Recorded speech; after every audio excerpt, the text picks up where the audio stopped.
Buat teman-temanku yang baru gabung, bisa cek di playlist untuk urutan videonya, dan bisa juga cek di playlist untuk judul barunya.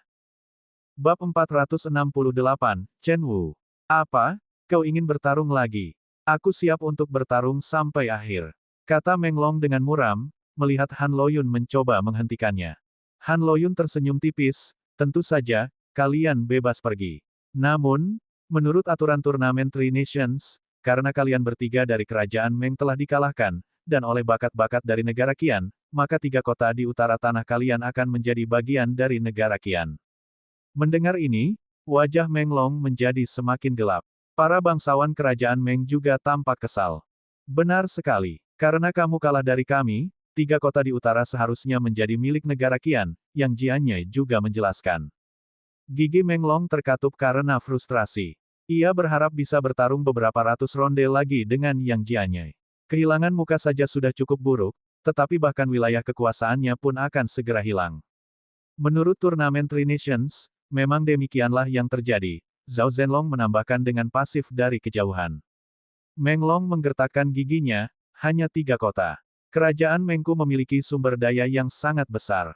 Aku tidak peduli dengan ketiga kota ini. Apa peduliku jika aku memberikannya kepadamu? Kalau begitu, mohon berikan persetujuan tertulis, dan segera atur pemindahan wilayah, saran Han Loyun sambil melirik sebentar ke arah Yang Jianye. Yang Jianye mengangguk dan segera menghubungi orang-orang dari negeri Qian melalui slip giok untuk mengumpulkan 3 kota di utara kerajaan Meng. Meng Long tidak punya pilihan selain menindaklanjutinya. Ia telah berencana untuk menarik kembali kata-katanya setelah pergi, tetapi sekarang mereka bersikeras pada kesepakatan langsung yang sulit untuk ia hindari. Baiklah, Meng Long hanya bisa menelan harga dirinya dalam diam, menahan amarahnya dan menandatangani perjanjian persetujuan. Yang Jianye menahan tawanya saat menerima konfirmasi tertulis. Hasil ini cukup baik, setidaknya negara Qian memperoleh 3 kota lagi. Begitu Meng Long menandatangani perjanjian itu, ia segera pergi bersama anggota keluarga kerajaan Meng lainnya. Ia tidak tahan tinggal di tempat terkutuk ini lebih lama lagi, hal itu hanya akan memperparah rasa malunya. Sekte Black Yin dan keluarga Huang, yang telah berkumpul dengan keluarga kerajaan-kerajaan Meng, tidak pergi bersama mereka. Sebelumnya, ketika Meng Long diserang oleh Yang Jianye dan Han Loyun, Mu Hongchen dan Huang Rulong tidak membantunya, sehingga terjadi keretakan antara mereka dan keluarga kerajaan-kerajaan Meng.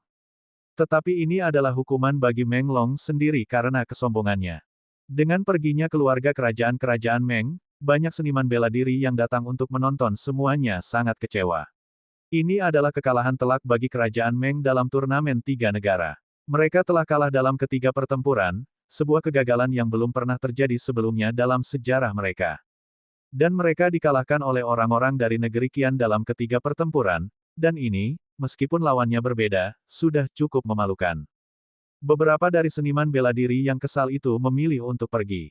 Mereka datang untuk menonton pertandingan kemenangan bakat nasional mereka sendiri, tetapi sekarang, mereka tidak tahan lagi dengan pemandangan itu. Namun, yang lain memilih untuk tetap tinggal dan menonton sisa pertandingan. Meskipun kerajaan Meng kalah, negara Yun dan negara Qian belum saling berhadapan. Pertunjukan sesungguhnya akan segera dimulai, dan mereka tidak boleh melewatkannya. Mengapa Han Xiaoxing belum datang? Yang Xuan Feng, yang berdiri di samping Fang Lin, bertanya dengan bingung.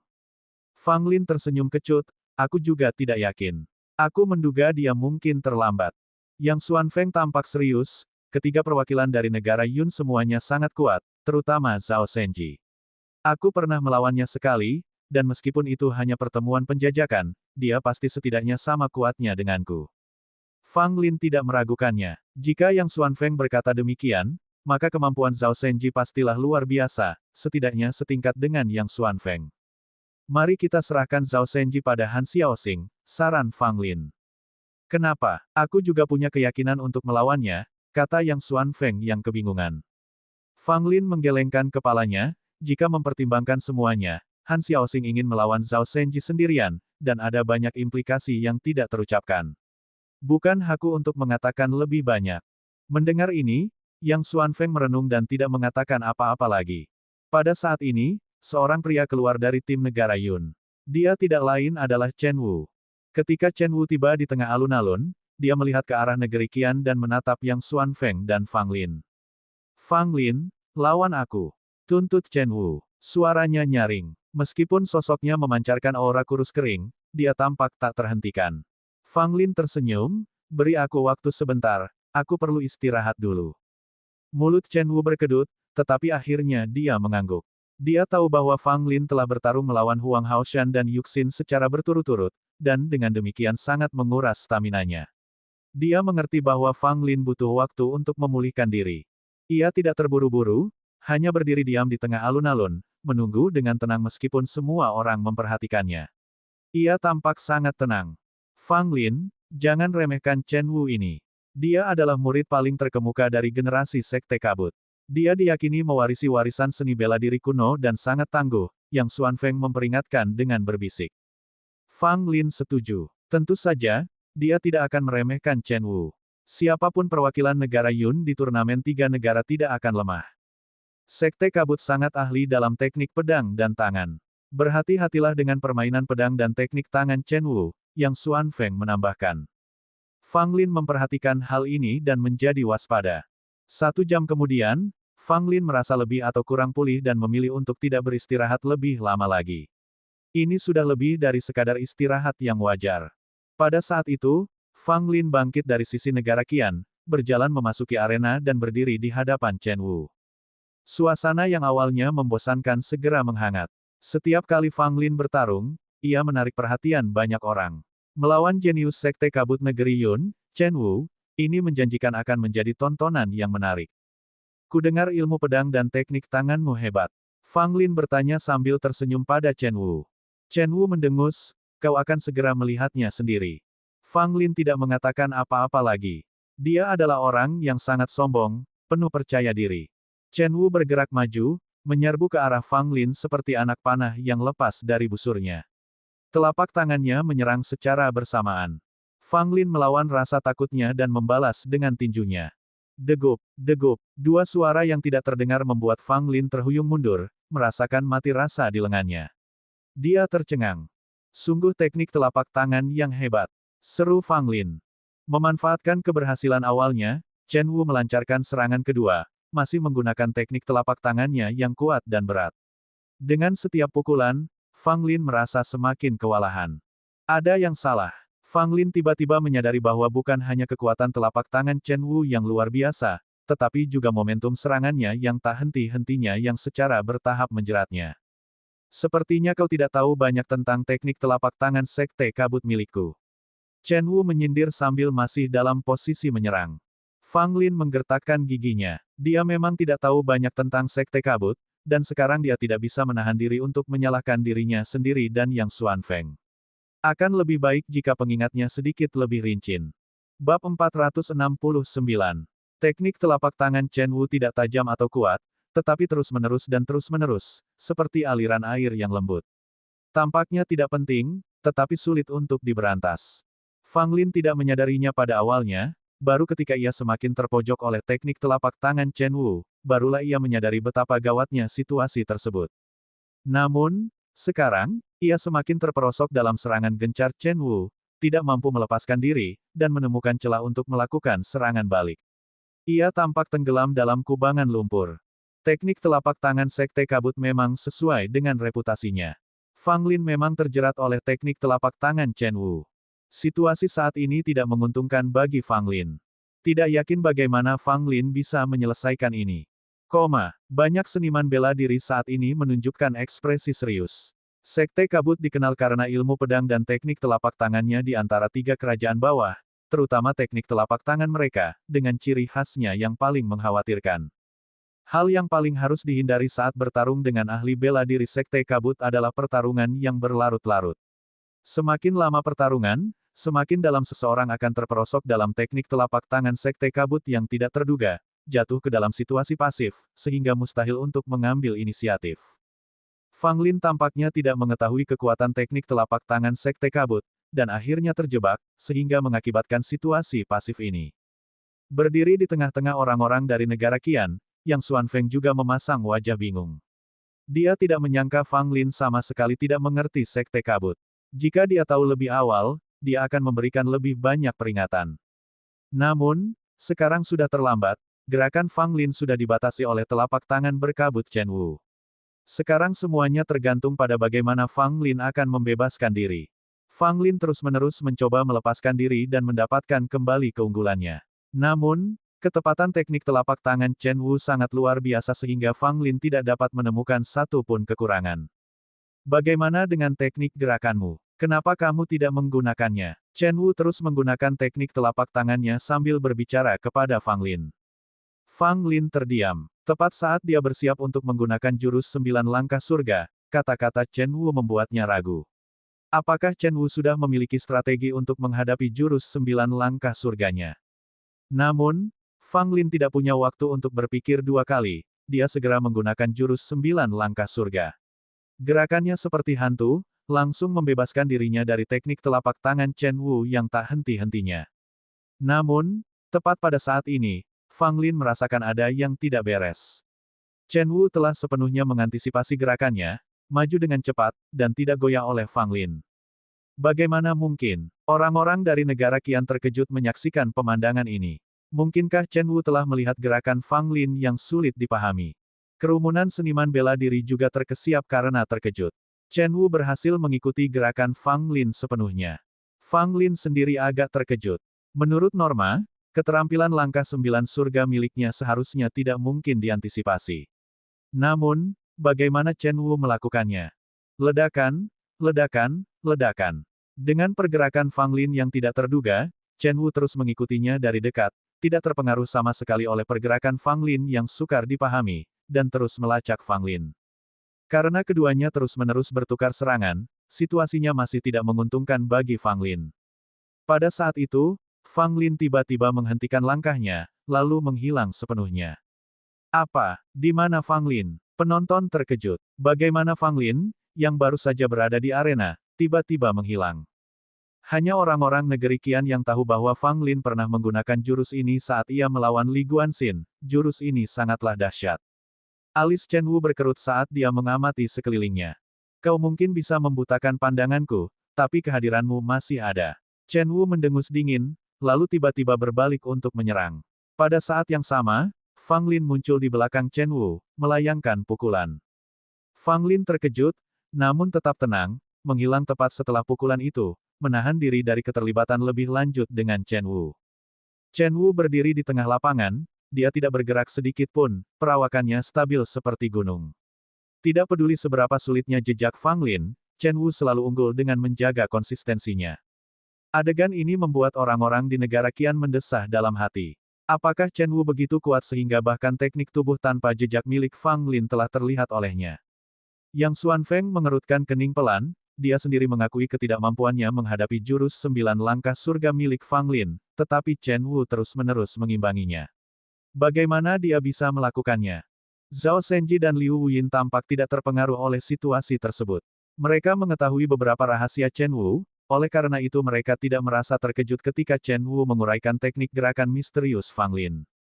Teknik telapak tangan Sekte Kabut tidak hanya sulit untuk dilepaskan, tetapi juga meninggalkan jejak energi mereka pada lawan mereka selama pertarungan. Dengan jejak energi ini, mustahil bagi Fang Lin untuk lolos dari persepsi Chen Wu, jelas Liu Wuyin dengan tenang.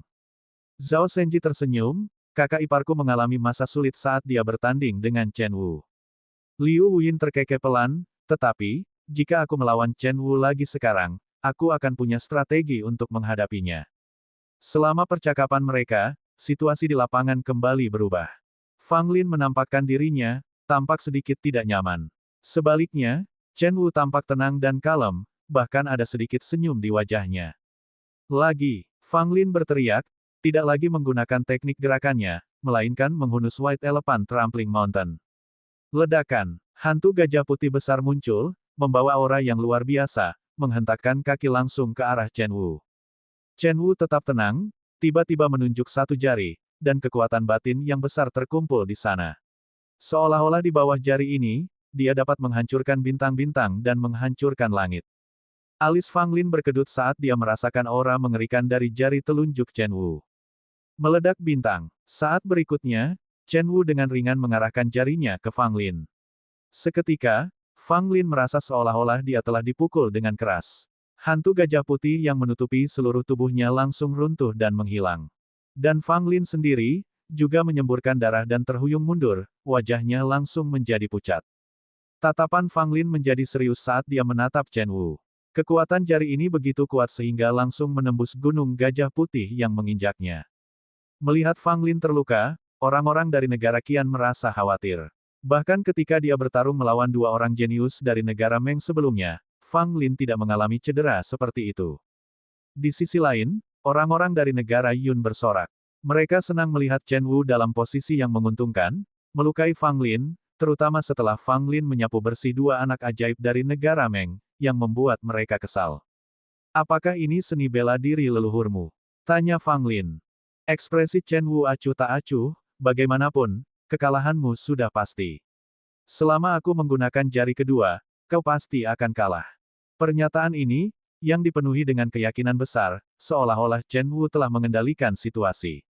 Disertai dengan momentum yang tak terkalahkan dan tak terkalahkan, setiap gerakannya memancarkan keyakinan. Pemimpin sekte-sekte kabut, He Qianyan, tersenyum. Sebagai murid langsungnya, penampilan luar biasa Chen Wu membuatnya sangat puas. Mendengar pernyataan Chen Wu, Fang Lin mengerutkan bibirnya, bukankah itu hanya seni bela diri kuno? Siapa yang tidak memilikinya? Bab 470, Jari Cakrawala. Mendengar kata-kata Fang Lin, Chen Wu tampak terkejut dan segera mengerutkan alisnya. Aku penasaran dengan trik lain yang belum kau ungkapkan. Chen Wu mendengus, tangannya sekali lagi mengumpulkan kekuatan yang sangat menakutkan. Hanya teknik menunjuk, kan? Aku juga bisa melakukannya, seru Fang Lin sambil menunjuk dengan gerakan yang sama. Akan tetapi, gerakan menunjuknya tidak ditujukan kepada Chen Wu, sebaliknya, ia menunjuk ke arah langit. Bermain misterius. Chen Wu mendengus dingin, siap menggunakan kekuatan mengerikan dari jari pemecah bintangnya lagi. Tepat pada saat itu, sebuah ledakan keras bergema dari atas langit, menyebabkan mereka semua mendongak. Kemudian, sebuah jari hitam yang menjulang tinggi meluncur turun dari langit, bagaikan pilar yang menyokong langit, seakan-akan hendak menekan bumi. Pupil mata Chen Wu mengecil drastis. Dia tidak menyangka Fang Lin akan menggunakan kekuatan surgawi yang mengerikan. Jari hitam ini terlalu kuat, jauh melampaui jari pemecah bintang miliknya. Seni bela diri yang luar biasa. Mengerikan. Saya merasa seolah-olah jika saya berdiri di bawahnya, saya akan hancur total. Fang Lin masih memiliki gerakan tersembunyi seperti itu, aku benar-benar tidak menyangka. Orang-orang terkesiap kaget. Jari hitam itu terlalu mengerikan, bahkan sebelum jari itu benar-benar turun, semua orang di area itu merasa tertekan. Hanya dewa yang tahu seberapa besar tekanan yang harus ditanggung Chen Wu, di bawah jari hitam itu.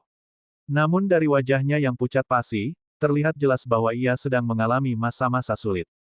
Meledak bintang, Chen Wu menolak untuk duduk dan menunggu kematiannya, dan segera melakukan serangan balik. Dia tahu dia tidak bisa menghindarinya, karena jari hitam ini telah mengunci energi tubuhnya dengan tepat. Terlepas dari kemana dia mencoba melarikan diri, dia memperkirakan jari hitam ini akan dengan sungguh-sungguh mengikuti. Jari pecah bintang dilepaskan, auranya yang kuat melonjak ke atas, berniat menghancurkan jari hitam itu. Ledakan. Saat berikutnya, jari pecah bintang bertabrakan dengan jari hitam raksasa, seolah-olah dua bintang telah bertabrakan, menyebabkan langit berubah warna. Aura mengerikan menyebar ke sekeliling. Chen Wu, yang berada di tengah konflik, terlempar ke belakang, menyemburkan darah.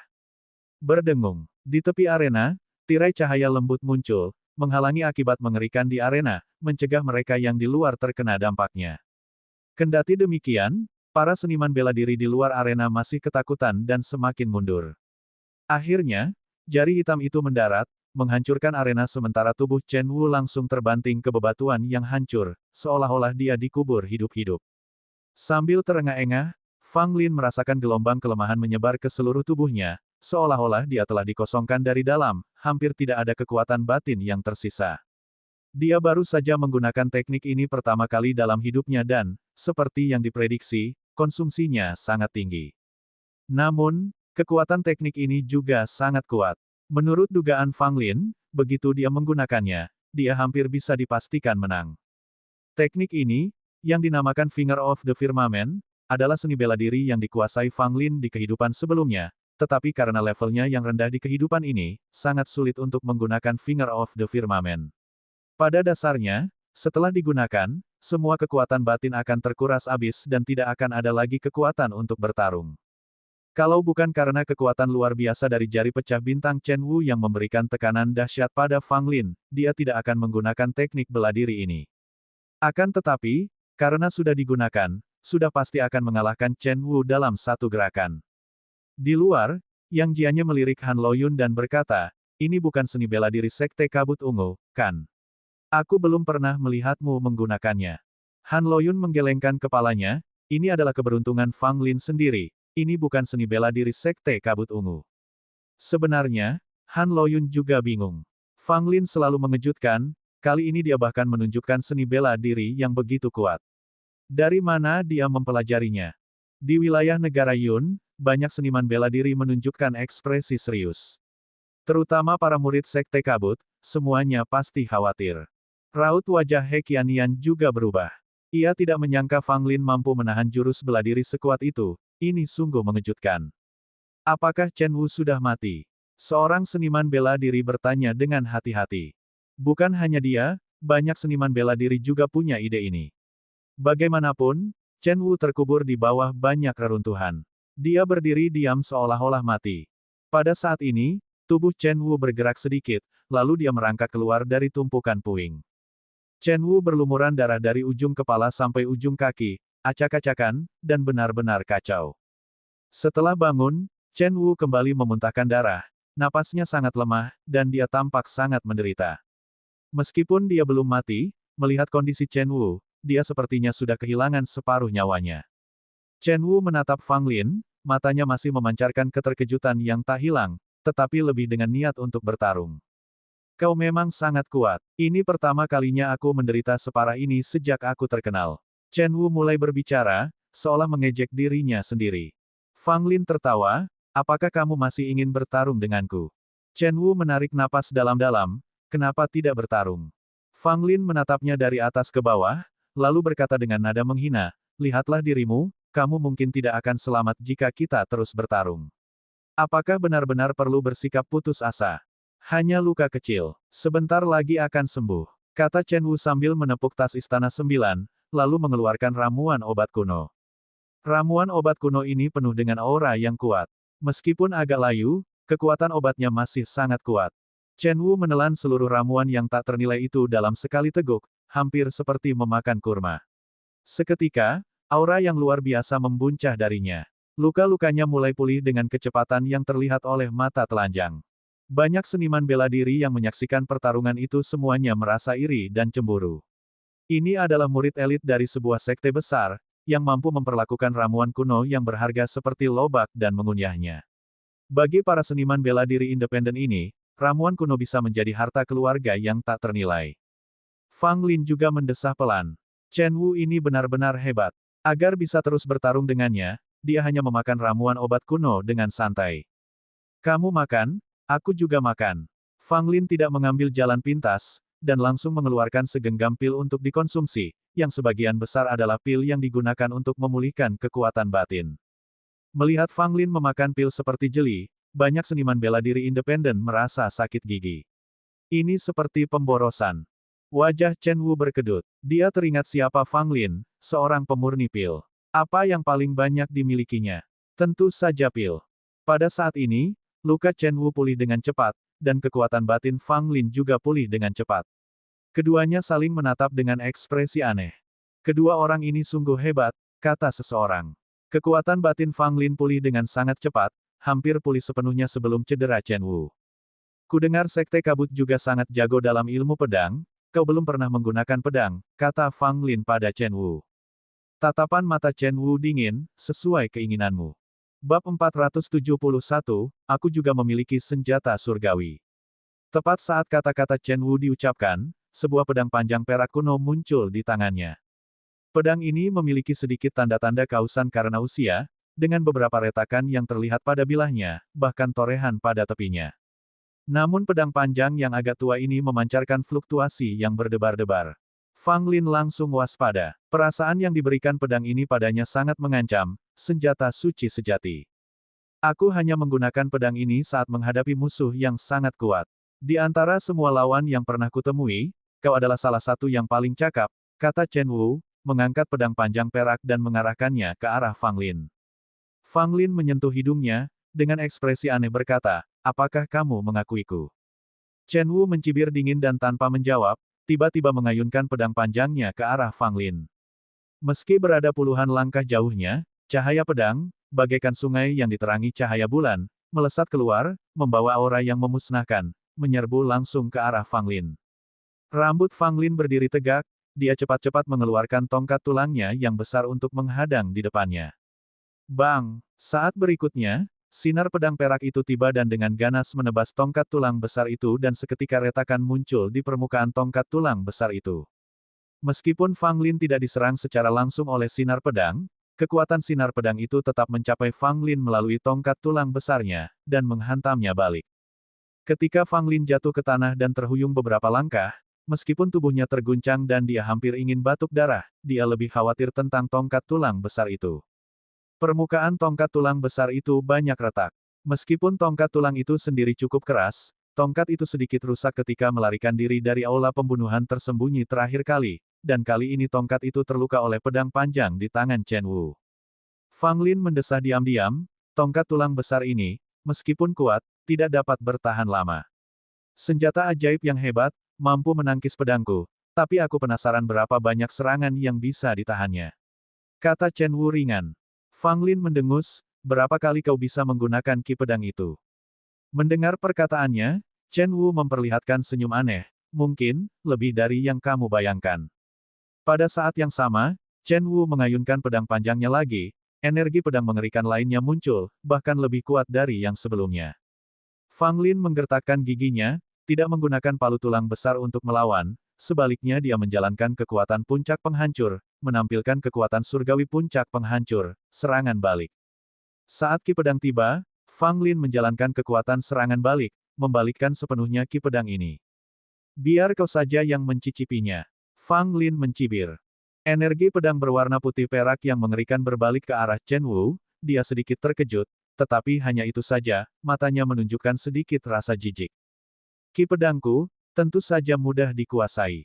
Kata Chen Wu, sambil mengayunkan pedang panjang perak di tangannya, secara mengejutkan, dia dengan mudah menyerap ki pedang yang datang padanya ke dalam pedang panjang itu. Adegan ini membuat kelopak mata Fang Lin berkedut, pedang panjang di tangan Chen Wu ini sungguh kuat. Di luar lapangan, He Qiannian tersenyum. Meskipun kekuatan Fang Lin kuat dan bahkan jari penghancur bintang tidak dapat menghentikannya, selama Chen Wu menggunakan pedang panjang perak ini, dia dapat memastikan kemenangannya. Tuan He, apakah pedang ini harta karun yang Anda temukan di reruntuhan kerajaan kuno?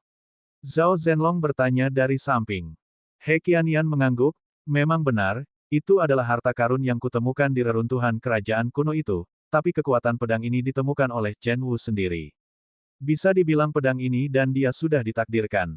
Dengan pedang panjang di tangannya, Chen Wu penuh percaya diri. Dia menduga Fang Lin tidak akan bisa menampilkan kekuatan dewa yang mengerikan itu lagi, sedangkan untuk keterampilan Fang Lin yang lain, dia tidak menganggapnya serius. Tentu saja, jika Chen Wu tahu bahwa Fang Lin ini juga ahli dalam menggunakan racun, dia mungkin berpikir berbeda. Namun Fang Lin tidak berniat menggunakan racun untuk menang dalam kontes besar 3 negara, itu akan terlalu hina. Dia tidak berhadapan dengan musuh, itu hanya kontes bela diri, menggunakan racun benar-benar tidak adil dan mungkin akan memancing kemarahan orang lain. Bagaimanapun, dia adalah seorang pembuat pil yang cerdas dan jujur, bukan ahli pil racun yang dapat menggunakan racun secara sembarangan. Ah, awalnya aku tidak ingin menggunakan senjata suci ini, tapi pedangmu sangat sulit, aku tidak bisa menahannya lagi.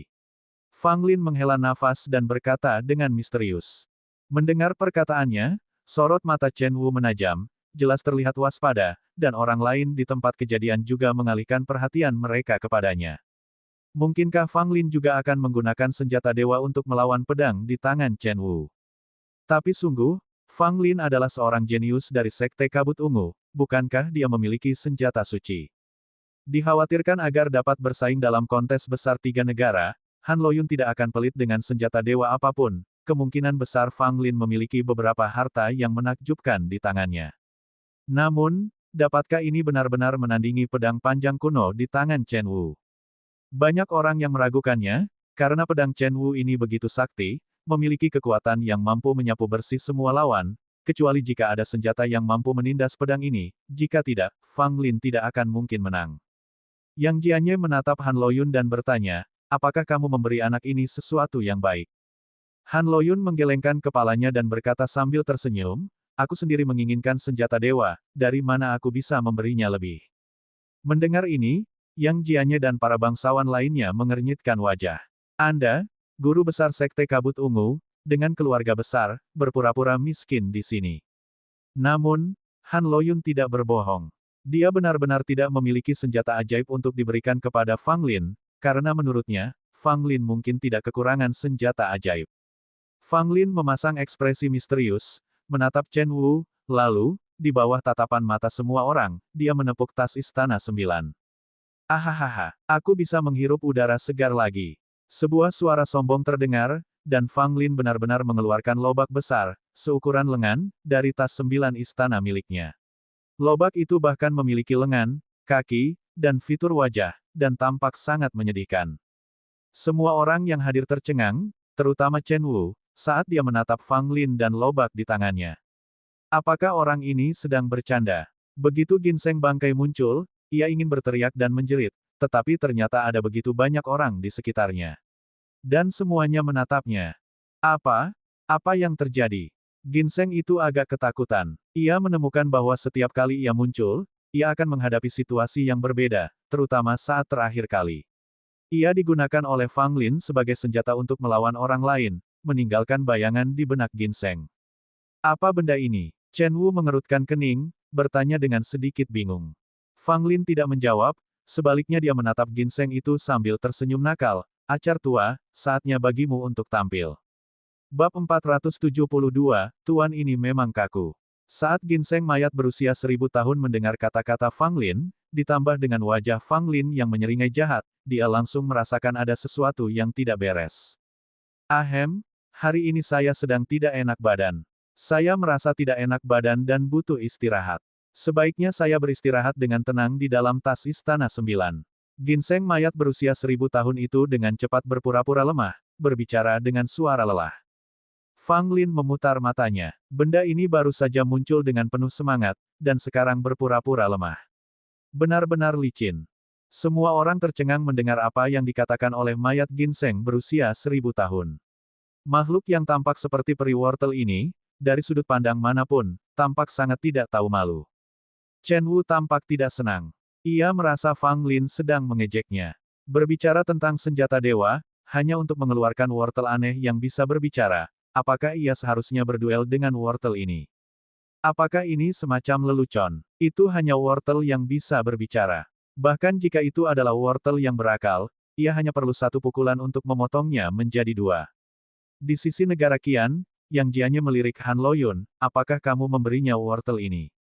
Han Loyun menggelengkan kepalanya dan tersenyum, jujur saja, aku tidak tahu kalau anak itu punya hal seperti itu. Orang ini, dia selalu mengejutkan kita. Apakah ini wortel? Kok bisa bicara? Mungkin sudah menjadi makhluk hidup. Peri wortel, apa yang bisa dilakukannya? Membuat acar sendiri. Entahlah, aku sama sekali tidak mengerti apa yang Fang Lin coba lakukan. Banyak seniman bela diri di lapangan juga berdiskusi dengan berbisik-bisik, semuanya merasa bingung dengan tindakan Fang Lin. Beberapa bahkan ingin tertawa. Jika Fang Lin telah menghadirkan senjata suci, itu akan masuk akal. Namun, dia telah menghadirkan peri wortel yang bisa berbicara, apa yang terjadi? Apakah dia bermaksud mengalahkan Chen Wu dengan wortel ini? Bukankah itu terlalu tidak masuk akal? Fang Lin menatap ginseng mayat berusia 1000 tahun dan berbicara dengan sungguh-sungguh, apakah kau mendengarnya? Apakah kau mendengarnya? Mereka semua memandang rendah dirimu, memanggilmu peri wortel. Bisakah kau tahan dengan itu? Ginseng mayat berusia 1000 tahun itu melirik Fang Lin dengan jijik, aku bisa menekuk dan meregang. Kau mencoba membuatku marah. Sudah kubilang, itu tidak ada gunanya. Jangan pikir kau bisa memanipulasiku. Fang Lin terdiam, lalu berkata, ini, satu potong ramuan obat kuno. Mendengar itu, ginseng bangkai 1000 tahun tiba-tiba menjadi tertarik, benarkah? Benar, bantu aku menghadapi orang itu di sana dan aku akan segera memberikannya padamu. Fang Lin berjanji dengan sungguh-sungguh. Mayat ginseng berusia 1000 tahun itu menatap Fang Lin dengan sedikit curiga. Kau, anak yang licik, terlalu licik. Aku merasa sulit untuk mempercayaimu. Fang Lin berkata dengan tegas, satu potong ramuan obat kuno, ambil atau tinggalkan. Ambil, ambil, ambil. Aku akan mengambilnya. Mayat ginseng berusia 1000 tahun itu berkata dengan tergesa-gesa, lalu menatap tajam ke arah Chen Wu yang tampak bingung.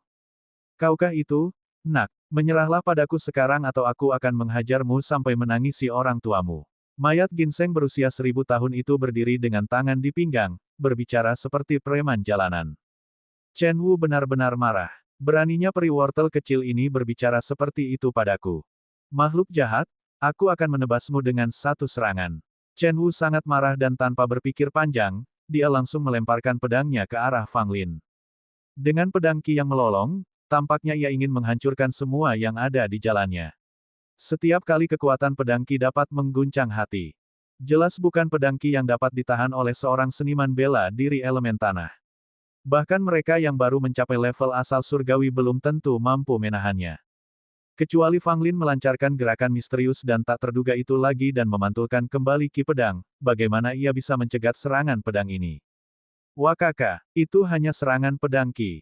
Lihatlah bagaimana aku menahannya. Mayat ginseng berusia 1000 tahun itu meraung dan dengan mengejutkan melompat maju dari tangan Fang Lin untuk dengan berani menghadapi pedang Qi. Fang Lin terkejut. Apakah ini kucing penakut yang sama, ginseng mayat berusia 1000 tahun? Kapan ia menjadi begitu berani? Ginseng mayat berusia 1000 tahun berdiri kokoh menghadapi serangan Qi pedang, dengan seluruh kekuatannya meletus. Energi mengerikan itu seakan ingin mencabik-cabik ginseng mayat itu sepenuhnya. Namun, ginseng mayat berusia 1000 tahun itu sangat kuat, mampu menahan Qi pedang yang mengamuk namun tidak mau menyerah. Wajahnya bahkan menunjukkan sedikit ekspresi tenang. Beberapa saat kemudian, Qi pedang akhirnya menghilang dan sirna, sedangkan ginseng mayat berusia 1000 tahun mendarat tanpa cedera di tanah, wajahnya menampakkan ekspresi menghina. Rasanya seperti geli. Nak, berikan aku sesuatu yang lebih menantang. Ginseng mayat berusia 1000 tahun itu memanggil Chen Wu, dengan seringai mengejek di wajahnya. Chen Wu hampir mati karena marah. Bisakah dia menahan ini? Dia diejek oleh peri wortel. Chen Wu sangat marah, tak terkendali. Dia mengayunkan 3 pedang Qi lagi, pedang Qi yang mengerikan itu dapat dirasakan oleh orang banyak di lapangan. Jika susunan itu tidak berdiri di sekitar tepi lapangan tepat pada waktunya untuk membatasi kekuatan di dalamnya, kerumunan itu pasti harus mundur untuk menghindari terluka secara tidak sengaja oleh pedang Qi. 3 pedang Qi sudah cukup untuk mengubah ekspresi orang-orang seperti Yang Xuan Feng dan Zhao Senji. Jika mereka berada dalam situasi yang sama, mereka mungkin sudah melarikan diri. Acar tua, giliranmu. Fang Lin berteriak pada ginseng bangkai berusia 1000 tahun. Serahkan saja padaku. Mayat ginseng berusia 1000 tahun itu mendengus dan melompat lagi, meskipun kali ini ekspresinya jelas-jelas tegang. Ledakan, ledakan, ledakan. Pedang Qi mendatangkan malapetaka. Seluruh medan perang runtuh. 3 pedang Qi berhasil ditahan oleh ginseng mayat berusia 1000 tahun, tetapi Fang Lin pun tidak bernasib baik. Meskipun telah mengenakan baju perang dan memperkuat tubuhnya dengan kekuatan Breaking Peak, pedang Qi masih membuat dadanya terasa sesak dan dia menyemburkan darah. Aku benar-benar tangguh. Suara ginseng mayat berusia 1000 tahun bergema dari tumpukan puing. Ia berdiri di sana dengan satu tangan di pinggangnya dan satu tangan menunjuk ke langit, tampak menantang dan tidak terkendali, seolah-olah ia adalah satu-satunya yang penting di seluruh dunia. Semua orang menoleh dan terkesiap kaget. Peri wortel ini benar-benar tidak terluka, bahkan tidak ada goresan yang tertinggal di tubuhnya. Seolah-olah 3 pedang Qi yang mengerikan itu tidak mendarat di atasnya sama sekali. Namun semua orang dengan jelas melihat bahwa peri wortel ini seharusnya dibunuh oleh pedang Qi. Chen Wu ketakutan, merasa sulit untuk mempercayai apa yang dilihatnya. Peri wortel itu benar-benar mengerikan. 3 pedang Qi-nya yang berturut-turut akan memaksa bahkan seorang seniman bela diri tingkat pertama asal surgawi untuk mundur. Namun, peri wortel ini sama sekali tidak terpengaruh. Ya ampun, peri wortel ini sungguh mengerikan, iya. Ini bukan peri wortel, apakah ini batu berakal? Bahkan batu pun tidak akan sekeras ini, kan? Sulit dibayangkan, apa-apaan benda ini? Semua orang tercengang, Hampir tak seorang pun bisa tetap tenang, terutama para seniman bela diri dari Sekte Kabut. Mereka berdua geram dan terkejut. Hanya Fang Lin yang tetap tenang. Jika ginseng mayat berusia 1000 tahun memiliki sesuatu, itu adalah ketangguhan dan ketahanan. Aku benar-benar kecewa. Hanya itu yang kau punya. Mayat ginseng berusia 1000 tahun menatap Chen Wu dengan mata menghina, berbicara tanpa sedikit pun rasa malu. Bab 473, membuat orang marah sampai mati tanpa kompensasi.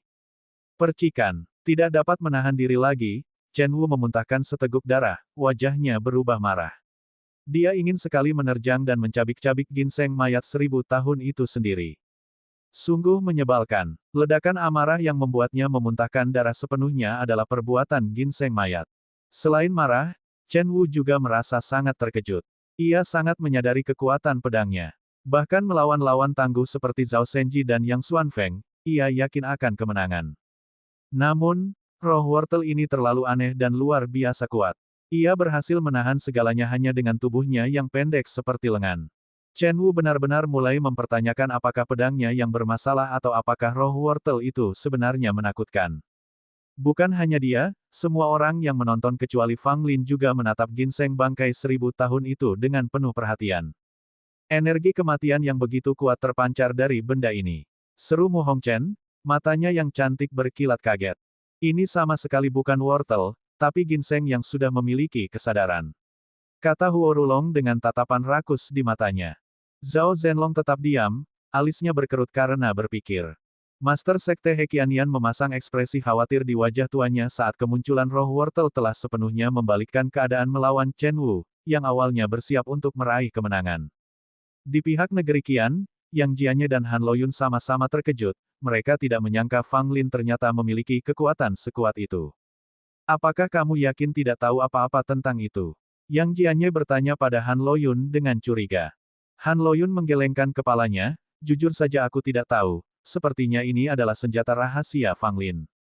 Mendengar jawaban Han Loyun, Yang Jianye melirik Huang Rulong dan yang lainnya dari kejauhan, lalu berbisik, barang ini mungkin akan membangkitkan hasrat tamak sebagian orang.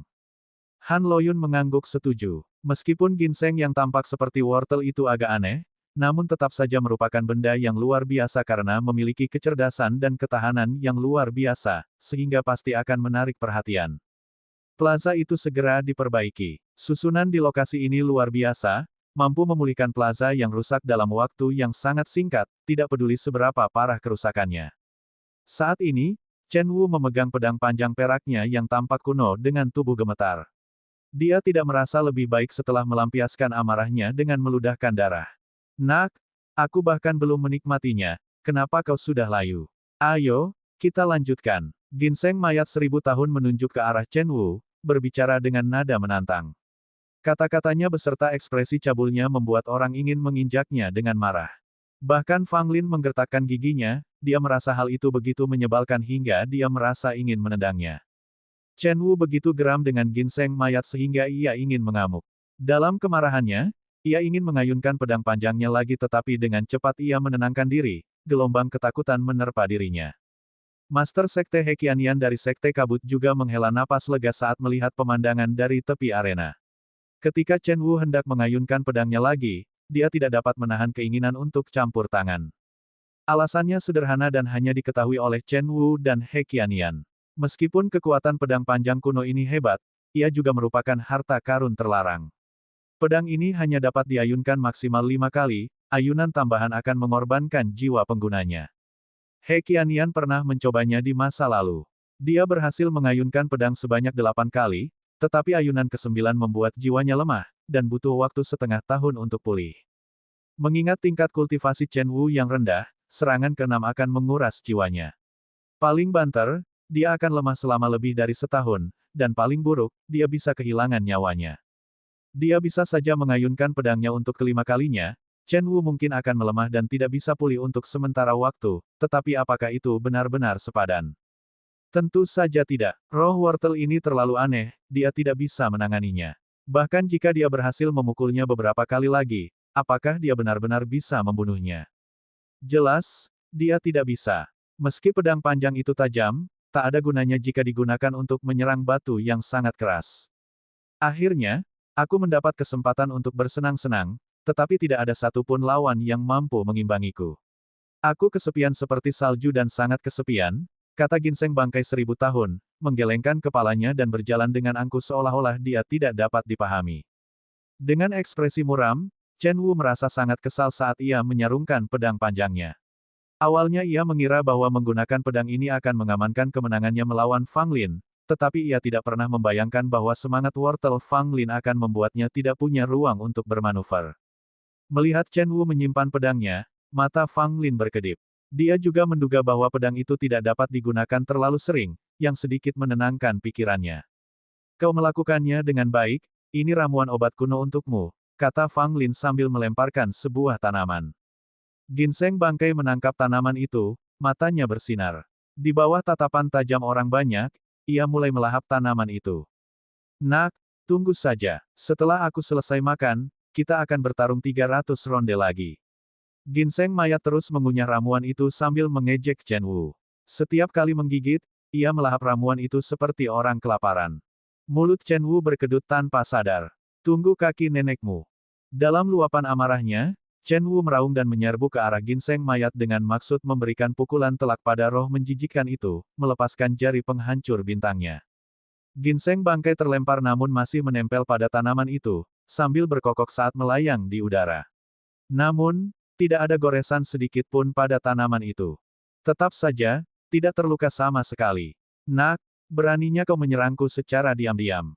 Kau akan tamat. Aku bersumpah, aku akan menghajarmu habis-habisan, sampai-sampai ibumu sendiri tidak akan mengenalimu. Teriak ginseng mayat 1000 tahun, meskipun dengan bijak ia bersembunyi di belakang Fang Lin. Fang Lin kehilangan kata-kata saat Chen Wu datang menyerangnya, wajahnya yang marah tampak seolah-olah Fang Lin telah membunuh seluruh keluarganya. Chen Wu kehilangan ketenangannya dan dalam amarahnya, serangannya sangat ganas tetapi penuh dengan celah. Bahkan saat dia mencoba mengeksekusi teknik Hasi Palem, dia tidak bisa lagi melakukannya dengan gerakan lancar seperti sebelumnya. Bam! Fang Lin mendaratkan pukulan tepat di bahu Chen Wu. Chen Wu yang tampak cemberut, terhuyung mundur dan Fang Lin memanfaatkan kesempatan itu untuk melancarkan serangan bertubi-tubi. Chen Wu terlempar ke belakang, terus-menerus memuntahkan darah. Ia kemudian mendarat dalam posisi menyedihkan di peron. Sebagian orang memandang Chen Wu dengan rasa iba, merasa sedih melihatnya jatuh ke kondisi seperti itu gara-gara roh wortel. Nak, kau masih jauh dari kata sebanding denganku. Bahkan adikku bisa mengalahkanmu sampai-sampai keluargamu tidak mengenalimu. Jika aku melakukannya sendiri, kau pasti sudah menjadi abu sejak lama, kata ginseng mayat 1000 tahun dengan puas kepada Chen Wu, sambil menggenggam ramuan itu. Fang Lin melotot padanya. Apakah si ginseng pemberani ini baru saja memanggilnya adik laki-lakinya? Chen Wu tidak mau menerima kekalahan. Matanya menyala dengan tekad yang kuat. Dia menolak untuk menerima kekalahan, terutama di tangan roh wortel. Tidak, aku, Chen Wu, tidak akan kalah. Aku masih punya kartu truf. Chen Wu tiba-tiba berdiri dan menamparkan tas istana 9 miliknya. Wajahnya menunjukkan keputusasaan dan keganasan. Bab 474, Ukiran Kepala Hantu. Nak, tunjukkan semua kemampuanmu. Aku bahkan tidak perlu mengangkat satu jari pun, murid kecilku ini bisa menghadapimu. Kors Ginseng berkata tanpa malu, lalu bersembunyi dengan cara yang sangat licik di belakang Fang Lin. Fang Lin memutar matanya. Orang ini benar-benar berhasil mengubahnya menjadi tameng manusia. Chen Wu mengetuk tas 9 istananya, dan sebuah artefak aneh muncul di tangannya. Benda itu adalah ukiran batu kecil dan halus, tetapi meskipun ukurannya besar, benda itu tetap tampak sangat ganas. Itu adalah kepala hantu jahat, berwajah hijau dan bertaring, dengan mata melotot yang membuat bulu kuduk meremang. Melihat Chen Wu telah mengeluarkan benda ini, He Qianyan yang berada di pinggir lapangan segera mengubah ekspresinya dan dengan cepat berteriak, jangan gunakan benda itu. Namun, kemarahan Chen Wu telah mengaburkan penilaiannya, dan dia sama sekali tidak mendengar He Qianyan. Dia tiba-tiba menepuk dadanya, dan seteguk darah segar menyembur keluar, menetes ke ukiran kepala hantu. Saat darah segar menyentuh artefak itu, aura yang sangat menakutkan menyebar ke segala arah. Semua orang merasa seperti mendengar raungan marah yang dalam yang tampaknya berasal dari jurang tak berujung. Beberapa seniman bela diri yang kurang berpengalaman tiba-tiba menjadi pucat dan merasa gelisah. Mereka semua ingin meninggalkan tempat ini. Ini buruk. Wajah He Qiannian berubah muram saat dia ingin secara paksa mencegah tindakan Chen Wu selanjutnya. Namun, awan energi hitam mulai mengelilingi ukiran kepala hantu, sulur-sulurnya menjulur keluar, dan dalam sekejap mata menutupi seluruh alun-alun, mencegah siapapun melihat apa yang terjadi di dalam.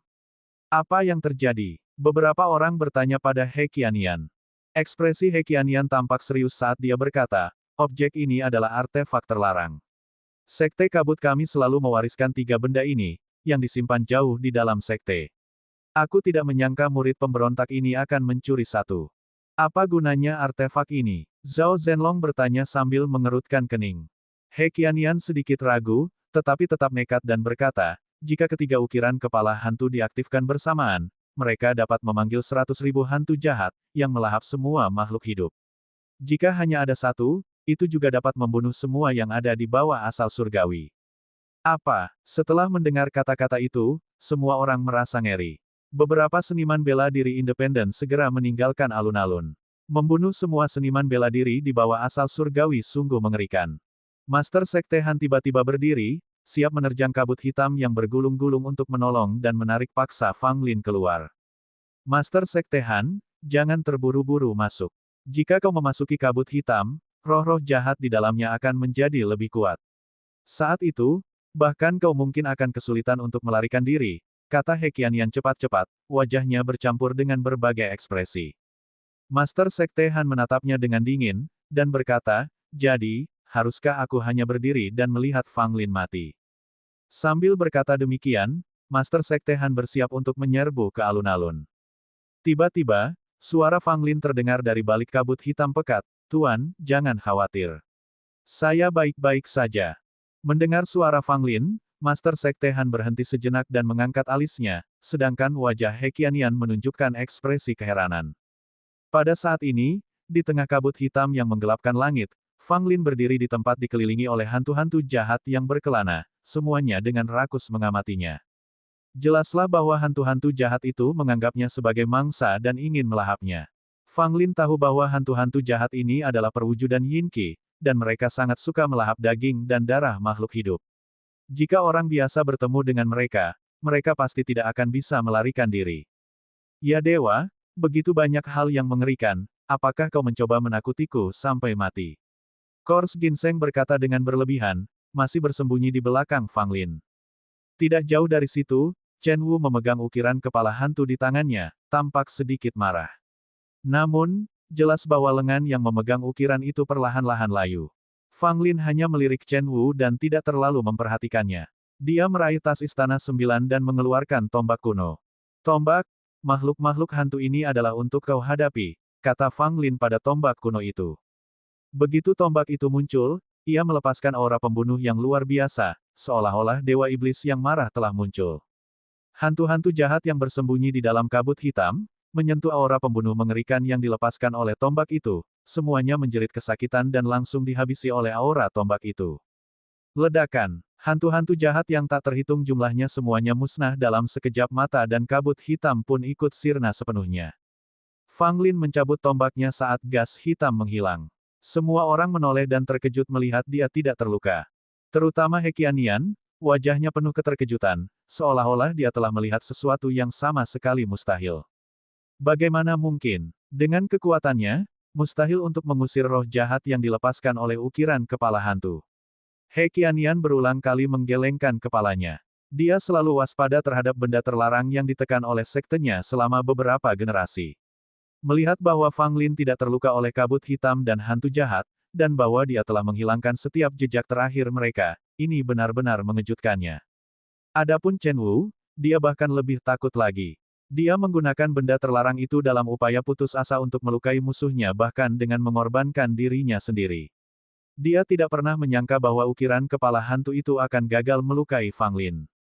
Sebaliknya, lengan Chen Wu sendiri telah layu, hanya menyisakan lapisan kulit tua yang keriput di tangannya yang seperti kerangka.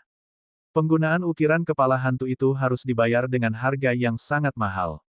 Daging dan darah di lengan Chen Wu telah dimakan oleh ukiran itu. Hahaha, dasar penipu ulung, apa kau pikir kau bisa mengalahkanku?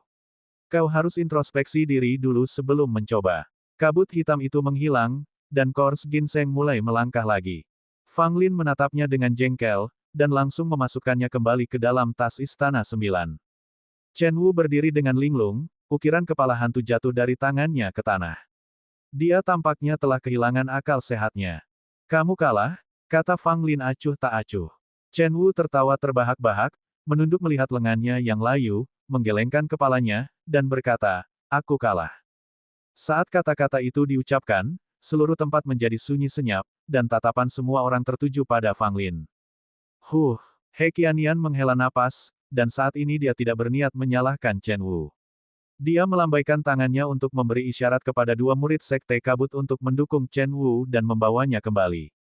Pada saat yang sama, He Qiannian mengulurkan tangannya dan ukiran kepala hantu itu terbang ke tangannya.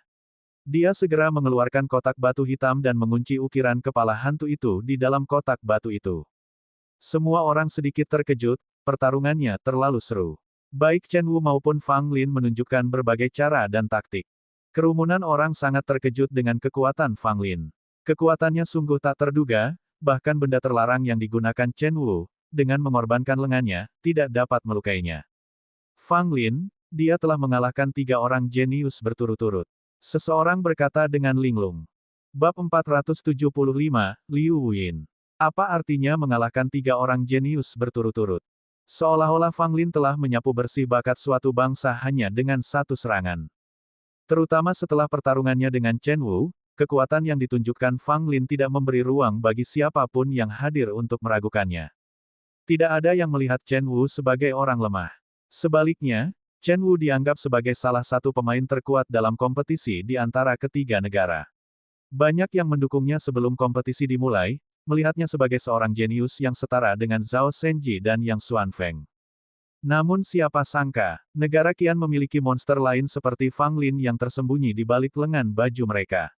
Ia tidak hanya mengalahkan 2 orang jenius dari kerajaan Meng, tetapi juga Chen Wu.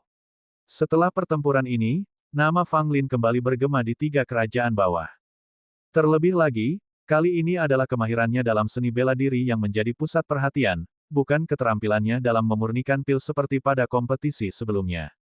Awalnya aku mengira negara Yun adalah yang terkuat di antara ketiga negara dalam kompetisi ini, tapi ternyata tidak.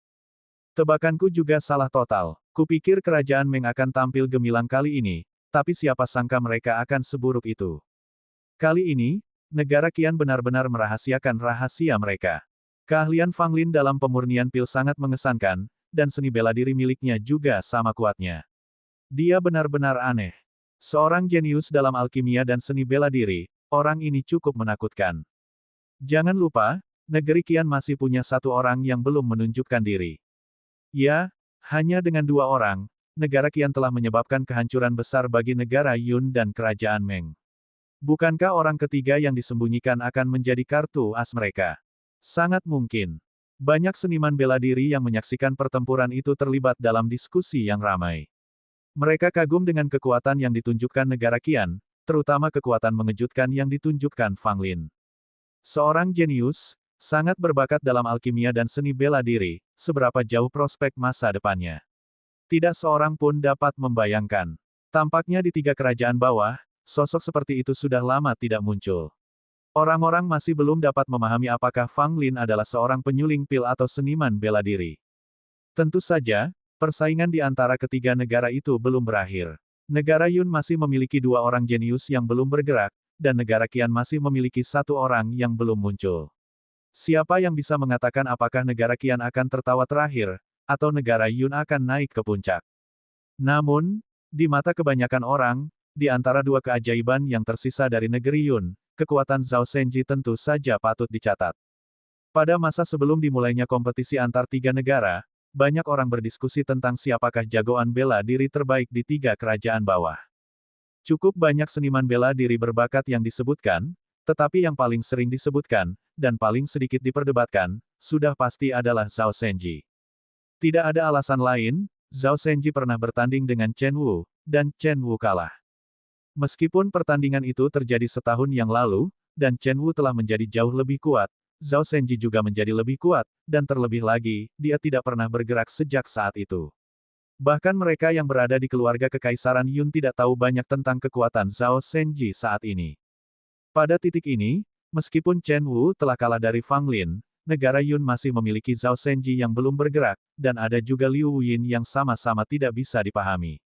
Hasil akhirnya sama sekali tidak jelas. Fang Lin kembali ke kelompoknya dari negara Qian, dia duduk di tanah, lelah.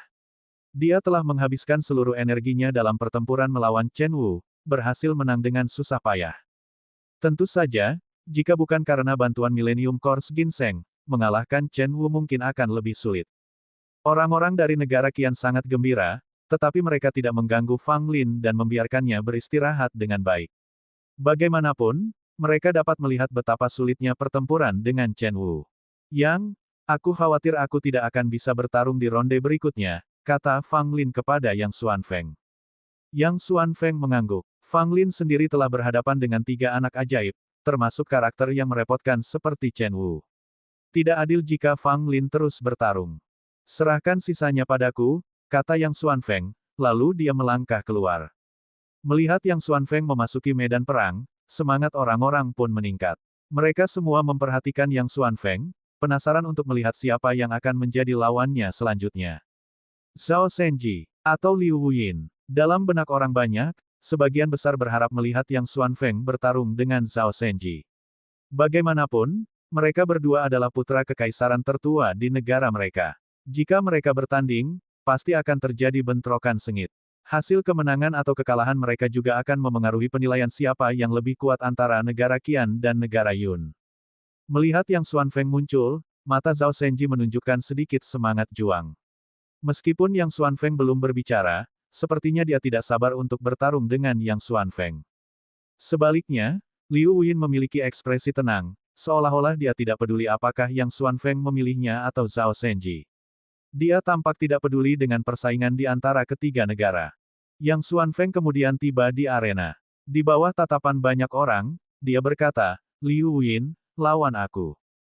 Suara mendesing. Begitu kata-kata ini keluar, terjadi kegemparan di seluruh tempat.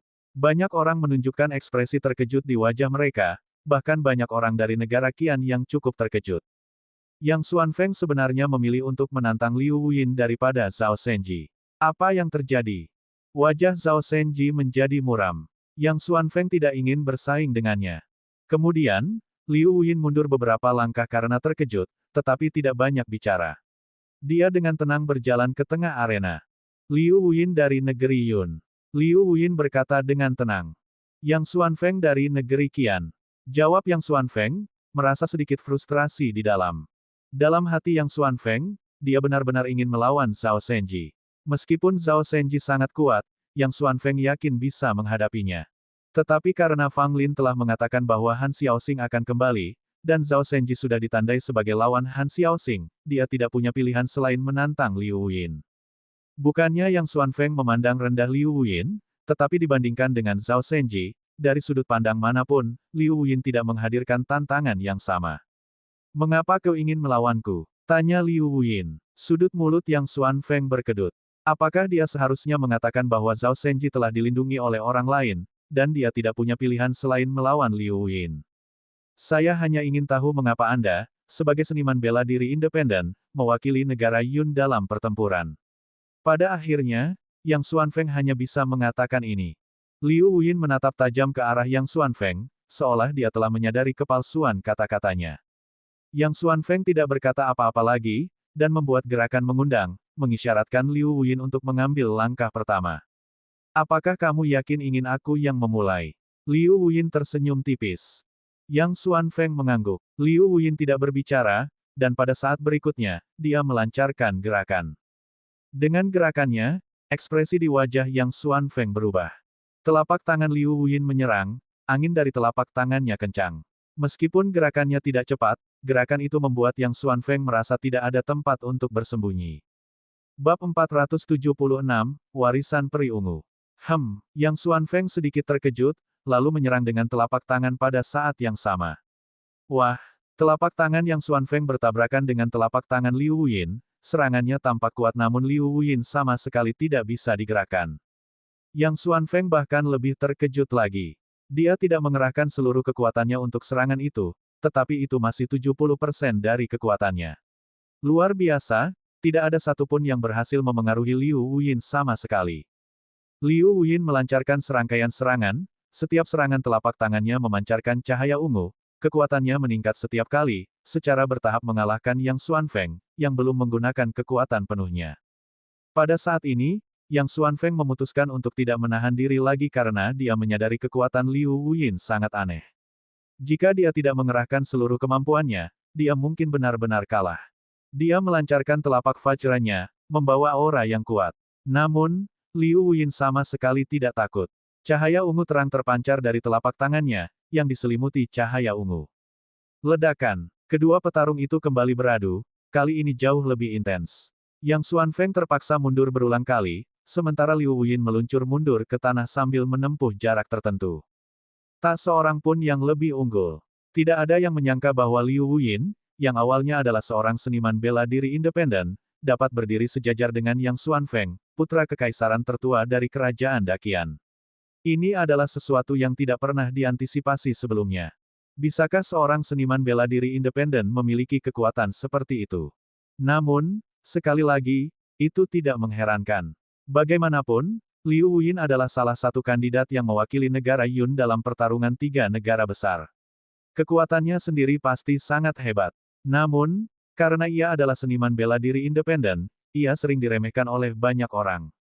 Yang Xuanfeng tidak terkecuali, dia secara tidak sadar berpikir bahwa Liu Wuyin akan menjadi yang terlemah di antara trio dari negeri Yun. Melihat situasinya, Liu Wuyin tidak lemah sama sekali. Lagi, Yang Xuanfeng menjadi bersemangat, menyalakan telapak vajranya, tangannya memancarkan cahaya keemasan yang kuat, menyilaukan dan menyilaukan. Liu Wuyin memasang wajah tanpa ekspresi, telapak tangannya dipenuhi aura ungu, bahkan matanya bersinar dengan sedikit cahaya ungu. Ledakan, ledakan, ledakan, ledakan. Kedua petarung terlibat pertarungan sengit, terus-menerus menyerang satu sama lain dengan kekuatan telapak tangan mereka, sehingga sulit menentukan siapa yang lebih unggul. Liu Wuyin benar-benar kuat. Aku tidak menyangka dia bisa bertahan melawan Yang Xuanfeng sejauh ini. Telapak vajra Yang Xuanfeng tidak memberinya keuntungan apapun, yang membuktikan betapa hebatnya teknik telapak tangan Liu Wuyin. Dari mana wanita ini berasal? Mengapa tidak ada yang pernah mendengar tentangnya sebelumnya? Tidak tahu, mungkin teman-temannya dari negeri Yun tahu. Di alun-alun, cahaya keemasan dan ungu sering bertabrakan. Keduanya berusaha menang dengan keterampilan telapak tangan mereka tetapi ternyata hasilnya imbang. Kekuatan telapak vajra Yang Xuanfeng sangat agresif, sementara teknik telapak tangan Liu Wuyin sama hebatnya. Sulit membayangkan teknik telapak tangan seperti itu dilakukan oleh seorang wanita. Terutama cahaya ungu itu, sangat aneh. Yang Xuanfeng samar-samar dapat mendeteksi bahwa selama pertukaran mereka, cahaya ungu ini tampaknya terus-menerus mengikis dan melemahkan kekuatannya. Pelemahan ini awalnya sangat halus dan tidak dapat dideteksi. Namun, seiring berjalannya waktu, hal itu menjadi semakin jelas. Sungguh teknik telapak tangan yang aneh. Yang Xuanfeng tercengang dalam hati. Meskipun kekuatannya berlimpah dan dia tidak peduli dengan pengurangan sekecil itu, jika pertarungan berlanjut seperti ini, dia khawatir dia secara bertahap akan berakhir dalam situasi yang tidak menguntungkan. Kau sedang tidak fokus, teriak Liu Wuyin dingin. Yang Xuanfeng langsung terkejut. Sesaat yang lalu, dia memang sedikit tidak fokus, dia tidak menyangka Liu Wuyin akan menyadarinya. Liu Wuyin bergerak cepat, dengan cahaya ungu melonjak di antara tangannya, cahaya itu berubah menjadi 2 rantai ungu yang langsung mengikat tangan Yang Xuanfeng. Yang Xuanfeng segera mengerahkan tenaga dalamnya, mencoba melepaskan diri dari rantai ungu. Namun, semakin banyak tenaga dalam yang dilepaskannya, semakin terang rantai ungu itu. Dengan tangan terikat dan tidak bisa bergerak, Yang Xuanfeng merasa gelisah, dan tiba-tiba menendang untuk mencoba mendorong Liu Wuyin. Liu Wuyin dengan mudah menghindari tendangan Yang Xuanfeng, dengan goyangan tubuhnya. Kemudian, 2 rantai lagi terbang keluar dan melilit erat di leher dan pinggang Yang Xuanfeng. Akibatnya, Yang Xuanfeng tampak agak memalukan, karena tubuhnya terkekang dan ia merasa sulit melepaskan diri. Orang-orang dari negeri Qian semuanya tampak khawatir sementara orang-orang dari negeri Yun bersorak. Kau meremehkanku, Liu Wuyin, memegang 4 rantai ungu, berkata tegas pada Yang Xuanfeng. Yang Xuanfeng terkekeh getir, dia memang meremehkan Liu Wuyin. Dia tidak menyangka wanita ini begitu licik, dan dengan mudah jatuh ke dalam perangkapnya. Namun, Yang Xuanfeng tidak akan menyerah begitu saja. Matanya tiba-tiba memancarkan cahaya keemasan, memancarkan dua sinar menyilaukan ke arah Liu Wuyin. Wajah Liu Wuyin sedikit berubah, dia segera menutup matanya, tetapi sudah terlambat. Dia tertegun oleh cahaya keemasan, yang membuatnya linglung. Memanfaatkan kesempatan ini, Yang Xuanfeng mengerahkan seluruh kekuatannya, dan akhirnya melepaskan diri dari rantai ungu. Kau pantas untuk kulakukan, teriak Yang Xuanfeng keras. Sebuah telapak tangan emas besar muncul entah dari mana dan jatuh dari langit, menekan ke arah Liu Wuyin di bawah. Liu Wuyin mendongak, mengeluarkan suara aneh dari mulutnya. Seketika, cahaya ungu melonjak dari tubuhnya, berubah menjadi hantu wanita ungu, memeluk erat tubuh Liu Wuyin. Apa itu? Beberapa VIP semuanya menunjukkan ekspresi terkejut saat melihat ini. Kini, jejak tangan raksasa berwarna emas itu jatuh, membawa momentum yang tak tertahankan, ia mendarat dengan ganas pada hantu perempuan berwarna ungu. Hantu perempuan ungu itu segera meredup, tetapi jejak tangan emas itu tidak dapat mencapai tubuh Liu Wuyin. Jika aku tidak salah, ini sepertinya adalah teknik bela diri yang digunakan oleh peri ungu yang berkeliaran bebas 700 tahun yang lalu. Kata Huang Rulong, dengan suara yang agak serius. Mu Hongchen, yang berdiri di samping, mengangguk, matanya bersinar terang. Han Loyun dan Yang Jianye secara alami juga menyadari bahwa seni bela diri yang dipamerkan Liu Wuyin sangat mirip dengan yang digunakan oleh peri ungu yang terkenal 700 tahun yang lalu. Mungkinkah Liu Wuyin menerima warisan peri ungu? Seorang seniman bela diri tua mengerutkan kening. Peri ungu 700 tahun yang lalu adalah sosok yang membuat banyak seniman bela diri pusing. Dia tidak hanya kuat, dia juga sosok eksentrik yang suka mencuri barang-barang berharga dan ramuan dari berbagai sekte. Bahkan pasukan 3 kerajaan tengah pun dilukai oleh peri ungu, belum lagi 3 kerajaan bawah. Bahkan harta karun kaisar kerajaan Meng pun dicuri oleh peri ungu. Namun, peri ungu hanya aktif selama belasan tahun, lalu menghilang. Setelah sekian tahun, hanya beberapa seniman bela diri tua yang mengetahui beberapa rumor dari tahun itu. Pada saat ini, melihat seni bela diri yang diperagakan Liu Wuyin, mengingatkan beberapa orang yang hadir pada peri ungu 700 tahun yang lalu. Tangan raksasa emas itu menghilang, tetapi hantu wanita ungu itu tidak menghilang. Sebaliknya, ia dengan ringan menepuk telapak tangan ke arah Yang Xuanfeng. Tamparan ini langsung menyebabkan Yang Xuanfeng memuntahkan darah dan tubuhnya terlempar ke belakang. Bab 477, Pukulan Terkuat. Saat Yang Xuanfeng bergerak mundur, ekspresinya sangat serius. Dia segera mengeluarkan tombak panjang emasnya, memegangnya di tangannya. Ruang. Begitu tombak panjang itu bergetar, bayangan naga emas terbang keluar, disertai dengan nyanyian naga, dan langsung menuju ke arah wanita hantu ungu itu. Senjata yang luar biasa. Banyak orang memuji. Tombak panjang Yang Xuanfeng bukanlah senjata biasa. Dia belum pernah menggunakan kekuatan sebenarnya dalam penggunaan sebelumnya, baru sekarang ketika kekuatan Liu Wuyin melampaui harapan Yang Xuanfeng, dia benar-benar menggunakan kekuatan tombak panjang itu. Alis Liu Wuyin sedikit berkerut, memperlihatkan seni bela diri peri ungu sekali lagi. Wanita hantu ungu itu mengulurkan tangannya dalam upaya untuk menekan bayangan naga emas. Mengaum, bayangan naga emas itu meraung, mungkin saja ia hanya hantu, tetapi ia tetap saja sebangga naga sejati. Bagaimana mungkin ia bisa dengan rela ditekan? Di tengah nyanyian naga, bayangan naga emas dengan berani bertabrakan dengan telapak tangan ungu.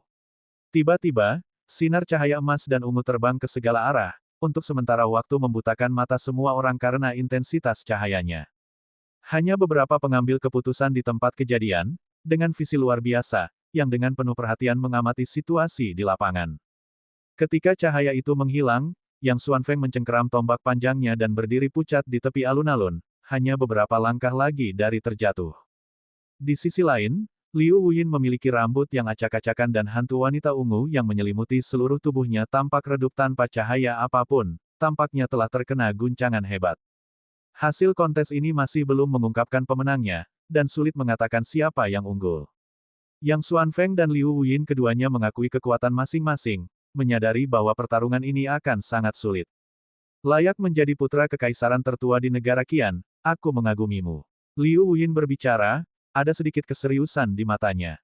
Yang Xuanfeng terdiam. Sebagai anggota keluarga kerajaan Qian, dia merasa sulit untuk menerima kenyataan bahwa dia tidak dapat dengan mudah mengalahkan seorang wanita yang berasal dari kultivasi independen.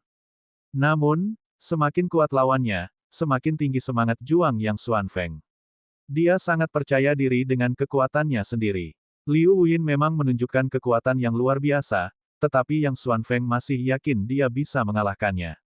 Kau juga mengejutkanku. Yang Xuanfeng berbicara, menggenggam tombak panjangnya. Seperti anak panah yang ditarik, ia menyerang langsung ke arah Liu Wuyin. Satu tusukan bersih dengan tombak diarahkan langsung ke Liu Wuyin, tusukan ini tidak memiliki target yang pasti, seolah-olah dapat mengenai bagian manapun dari Liu Wuyin. Liu Wuyin tidak berani lalai, dia buru-buru mengeluarkan pedang panjang dari tas 9 istananya. Dentang, suara benturan logam bergema, pedang panjang itu secara akurat memblokir tombak Yang Xuanfeng. Saat berikutnya, giliran Liu Wuyin yang mengambil alih serangan, permainan pedangnya bagaikan hujan deras yang tiba-tiba, membuat Yang Xuanfeng hanya mampu bertahan. Benar saja, itu adalah warisan peri ungu, bahkan ilmu pedangnya pun sangat mirip. He Qiannian berkata, di antara mereka yang hadir, dia adalah yang paling berpengalaman dan memiliki pemahaman yang lebih dalam tentang peristiwa masa lalu.